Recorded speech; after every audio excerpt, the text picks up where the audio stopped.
जय जगन्नाथ। मु दिलीप कुमार महांत कवि नीलपद्म उपाधि प्राप्त ओडिशा साहित्य एकाडेमी पुरस्कार प्राप्त। तेबे आमर ये केन्दुझर माटी मुझे गोटे एक क्षुद्र कविता नहीं आसुची तार शीर्षक मुझे मु केन्दुझर माटीर पुओटीए।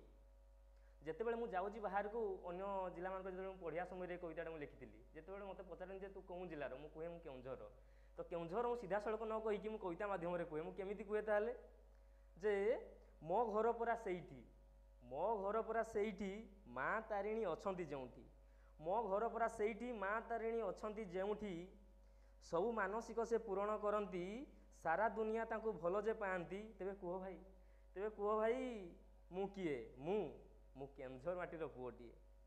कोल कोल होई बही जाए सान घागरा पानी कोल कोल होई बही जाए सान घागरा पानी तापरी सरी केही होई परिबेनी। दियंक भितरे मुर्गा महादेव दियंक भितरे मुर्गा महादेव मन कथा जानी बरसे देव।